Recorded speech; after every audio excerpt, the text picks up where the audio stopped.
Hello, my student. Good morning. How are you today?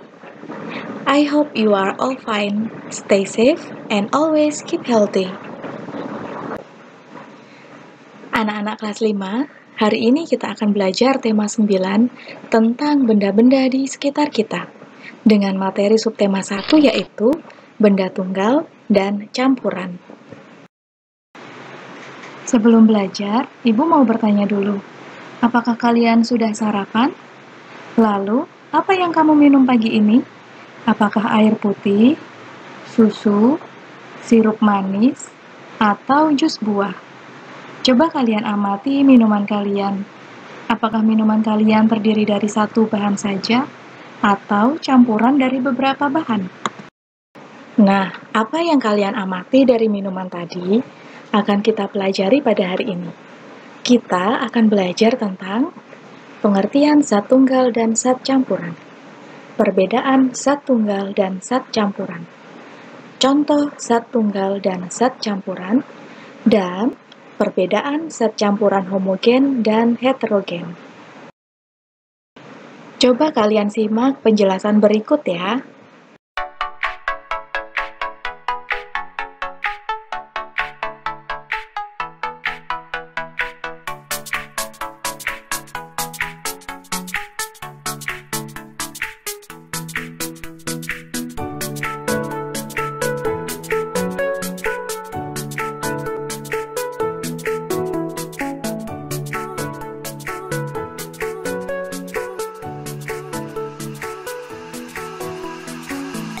Pada suatu hari, Diki dan Reno akan membeli minuman di toko.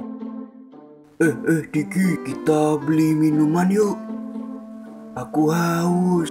Ayo, aku juga. Segar sekali. Diki, kamu beli apa? Aku beli es jeruk. Aku beli air mineral.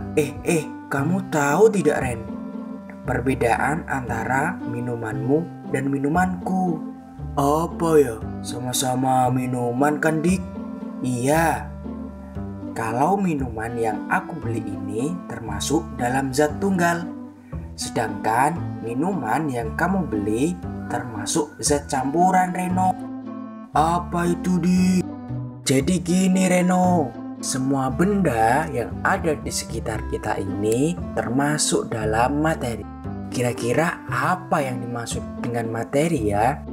Materi adalah segala sesuatu yang menempati ruangan dan mempunyai massa. Banyak sekali jenis materi yang ada di sekitar kita, seperti air, batu, tanah, kayu, besi, emas, dan udara. Materi-materi tersebut dikelompokkan menjadi 3, yaitu benda padat, cair, dan gas. Berdasarkan komposisi penyusunnya, materi dibedakan menjadi 2. Kira-kira apa ya? Ya, benar, yaitu zat tunggal dan zat campuran. Mari kita bahas satu persatu. Zat tunggal biasanya disebut zat murni. Zat tunggal merupakan zat yang terdiri atas materi sejenis. Contoh benda yang termasuk dalam zat tunggal adalah air, garam, gula, dan emas. Zat tunggal ini dapat berupa unsur dan senyawa. Mari kita bahas. Yang pertama, zat tunggal sebagai unsur.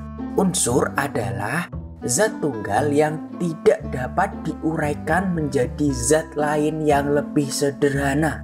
Contoh, besi, emas, aluminium, karbon, tembaga, dan oksigen. Yang kedua, zat tunggal sebagai senyawa. Senyawa adalah zat tunggal yang terbentuk dari beberapa unsur. Contohnya adalah air. Air terbentuk dari oksigen dan hidrogen. Contoh senyawa yang sering kita temui dalam kehidupan sehari-hari misalnya garam dapur dan gula pasir. Yang kedua adalah zat campuran. Zat campuran adalah zat yang terdiri atas beberapa jenis materi atau zat tunggal. Zat campuran dapat dibedakan menjadi dua, yaitu campuran homogen dan campuran heterogen. Mari kita bahas. Yang pertama, campuran homogen. Campuran homogen merupakan campuran yang zat penyusunnya tercampur merata atau sempurna. Pada campuran homogen ini, zat penyusunnya tidak dapat dibedakan. Contohnya, air garam, sirup, darah, dan kuningan. Yang kedua, campuran heterogen. Campuran heterogen merupakan campuran yang zat penyusunnya tercampur tidak merata atau tidak sempurna. Pada campuran heterogen ini, zat penyusunnya masih dapat dibedakan.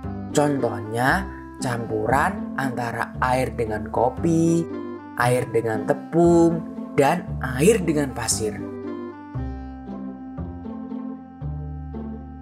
Kira-kira kenapa ya es sirup kok bisa termasuk dalam campuran homogen? Perhatikan ilustrasi berikut ini. Ketika kita membuat es sirup, kita akan membutuhkan air dan sirup. Mari kita amati. Perpaduan antara air dan sirup tampak tercampur merata atau sempurna.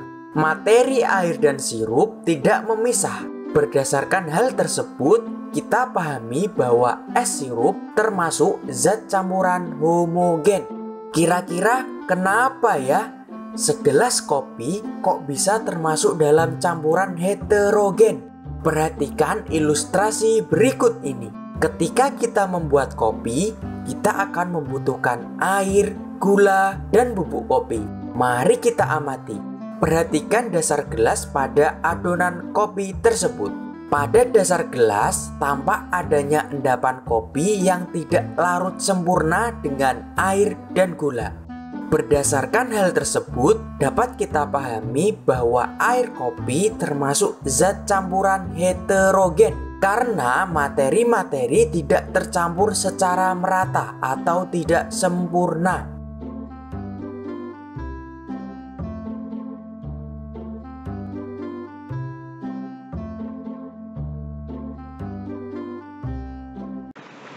Sesudah kalian mendengarkan penjelasan itu, apakah kalian sudah tahu minuman kalian tadi termasuk ke dalam jenis apa? Apakah zat tunggal ataukah zat campuran? Nah, supaya lebih paham lagi tentang zat tunggal dan zat campuran, coba kalian kerjakan soal-soal berikut ya. Kalian juga boleh mencari dari sumber lainnya di internet. Thank you my student. See you later. Ingat ya, selama belajar di rumah, kalian wajib tetap berada di rumah. Membantu pekerjaan orang tua, makan makanan sehat, terapkan perilaku hidup bersih dan sehat, dan selalu berdoa. Semoga wabah virus corona ini segera berakhir.